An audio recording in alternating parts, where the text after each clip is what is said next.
Very good morning students.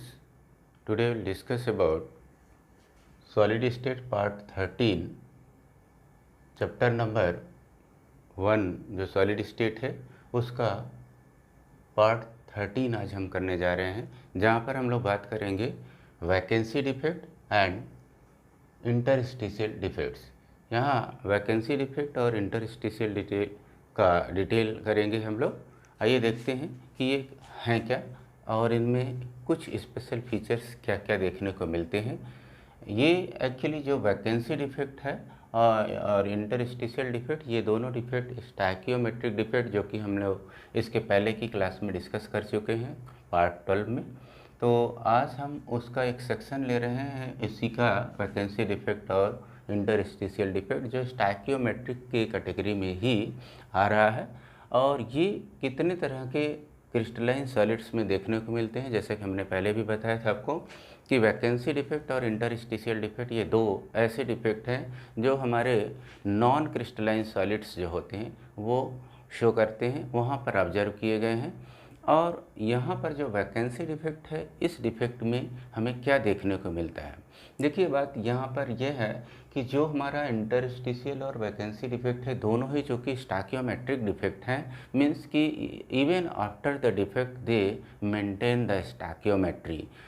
जो भी atom participate कर रहे हैं, जो कॉन्स्टिट्यूएंट पार्टिसिपेट कर रहे हैं उस क्रिस्टलाइन सॉलिड को बनाने के लिए, वहाँ पर चाहे वो डिफेक्ट के पहले की बात किया जाए या डिफेक्ट के बाद की बात किया जाए, हर केस में ये अपने रेशियो को मेंटेन रखते हैं। इसीलिए ये एक तरह के जो डिफेक्ट है वो स्टैकियोमेट्रिक कैटेगरी में ही आता है।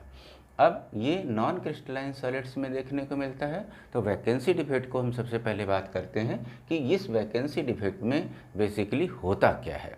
जैसा कि आपको मालूम है, नेम से क्लियर हो रहा है वैकेंसी डिफेक्ट। तो जब नेम से ही क्लियर हो रहा है वैकेंसी डिफेक्ट, तो इसमें वैकेंसी इसका मतलब क्रिएट हो रही है, मतलब कुछ खाली चीज़ें देखने को मिल रही हैं। तो देखिए यहाँ पर मैं एक ले रहा हूँ एटम, यहाँ पर जो ए है और दूसरा एटम है बी। तो हम इस तरह से यहाँ मेंटेन करते हैं इसमें ए बी, इस तरह से जो इसके लैटिस पॉइंट्स हैं, बी ए, एक ए है तो उसके सामने वाला बी होगा उससे अटैच। तो B A B A B B A B A, इस तरह से हमारा एक क्रिस्टल लैटिस है, जहाँ पर हम क्या चीज़ देख रहे हैं, रेशियो की बात अगर मैं करूँ तो रेशियो यहाँ पर देखने को मिल रहा है। A:B का रेशियो अगर हम चेक करें तो देखो यहाँ पर A हमारे पास कितने हैं, वो 8 एटम्स हैं, और यहाँ पर B के एटम्स जो हैं वो भी 8 हैं। तो ये हमारे पास क्या मिल रहा है, 8:8। तो हमारे पास जो रेशियो मिल रहा है वो क्या है, 1:1। ये रेशियो हमारा वैकेंसी की पहले की बात है। लेकिन वहीं पर हम इसी क्रिस्टल लैटिस की अगर बात करें तो देखिए इस क्रिस्टल लैटिस में आफ्टर डिफेक्ट क्या हो रहा है वो हम चेक करते हैं। और कुछ क्रिस्टलाइन सॉलिड का मैं यहाँ पर ड्राइंग कर रहा हूँ, आप ड्रॉ कर सकते हैं साथ में सर, इसे समझने के लिए। देखिए यहाँ पर हो क्या रहा है, बेसिकली जो हमारे एटम्स हैं अपनी उन पोजीशन में से कुछ न कुछ एटम अपनी जगह को छोड़ के चले जाते हैं, लैटिस ही छोड़ देते हैं। वहाँ पर लैटिस को छोड़ करके जब वो चले जाते हैं तो वहाँ पर एक तरह की वैकेंसी क्रिएट हो जाती है। अब यहाँ पर मैं अगर बात करूँ कि देखिए यहाँ से मैं यहाँ इस जगह पर वैकेंट कर देता हूँ, और यहाँ पर देखिए एक वैकेंसी यहाँ पर क्रिएट हो सकती है। तो यहाँ पर हमारे पास ये मैं ले लेता हूँ A B B A B A B, ये यहाँ से हम इसको, यहाँ पर भी ए आ रहा, तो यहाँ क्या करेंगे, इसको इसकी जगह से हटाएंगे दूसरी जगह, इस वाले को मैं कर देता हूँ इसको वैकेंट।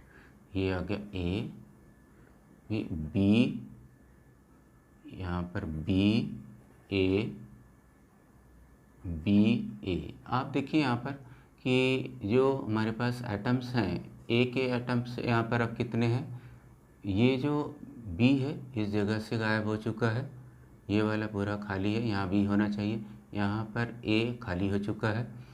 तो आप देखिए यहाँ ए पर कितने हैं कुल मिलाकर 1 2 3 4 5 6 7, तो ए के एटम 7 हो गए।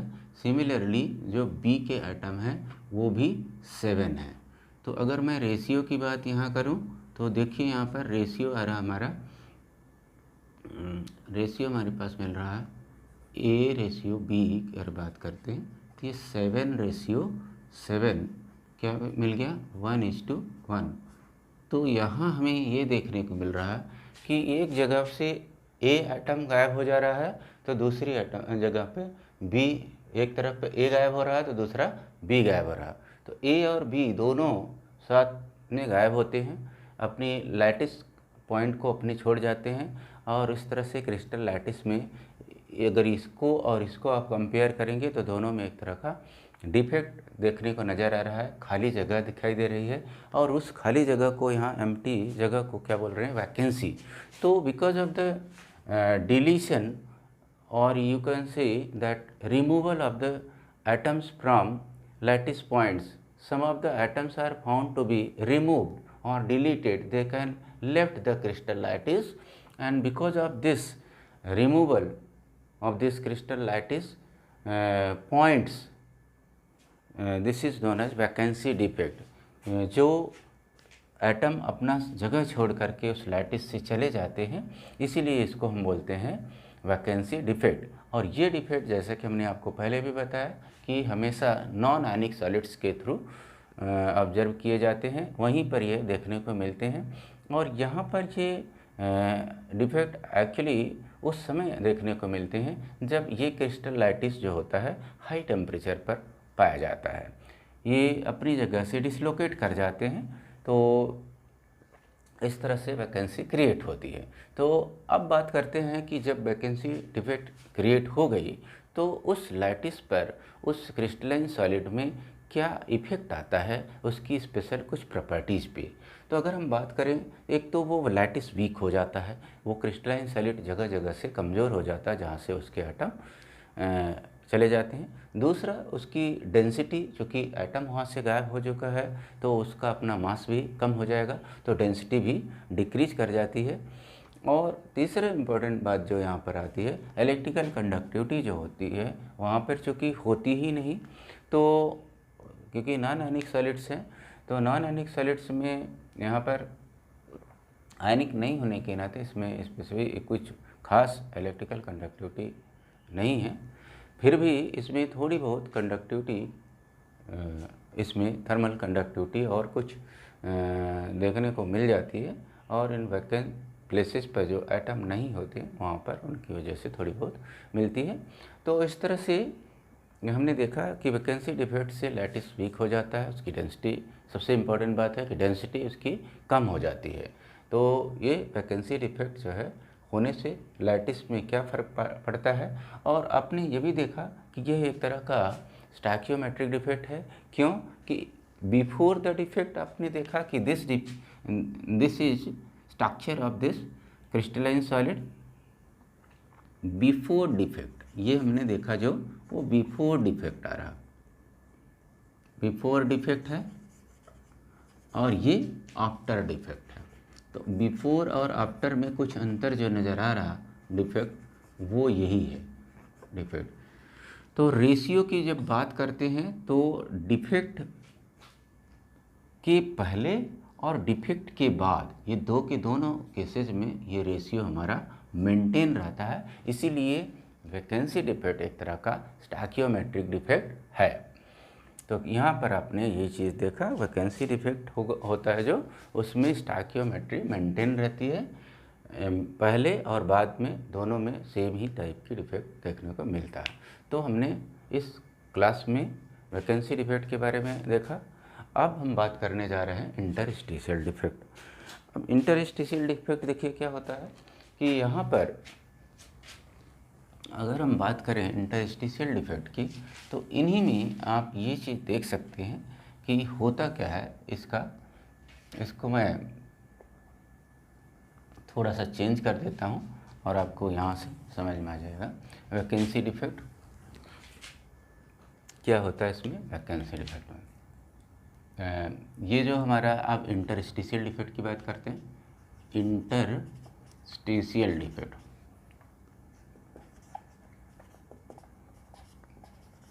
तो अब ये मैं अगर ये कहूँ कि बिफोर द डिफेक्ट और आफ्टर द डिफेक्ट, इंटरस्टिशियल का क्या मतलब होता है, ये देखिए पहले आप।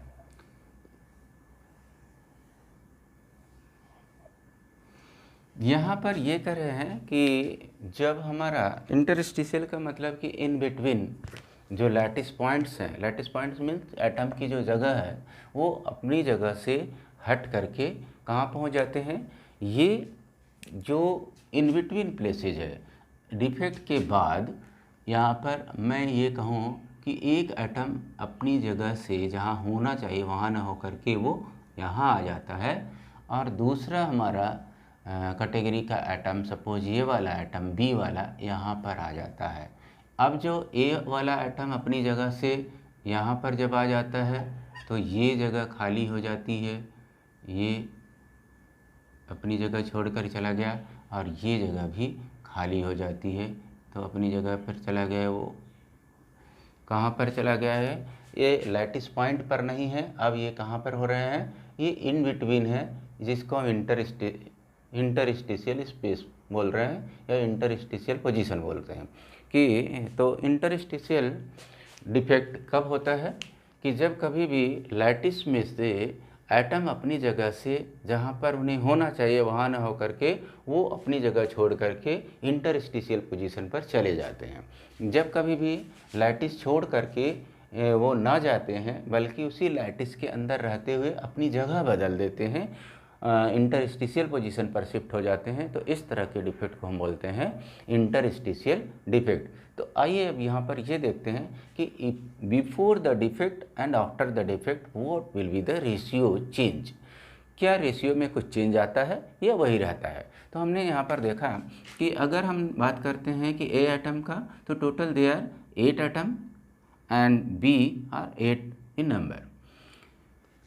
इनका रेशियो की बात करते हैं तो A is to B is 8:8 which is equal to 1:1। But after the defect we will see that total number of atoms A equals 8 and b is also equal to 8.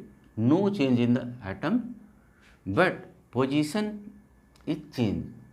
Only change in the position of the atoms we can observe. So this is a equals 8, b equals 8. Similarly, this ratio 8:8 is found to be maintained. It is equal to 1:1. यहाँ पर हमने ये चीज़ देखा कि ratio अभी भी after the defect और before the defect same ही पाया जा रहा है। आपने देखा 1:1 पहले भी था और 1:1 बाद में भी है।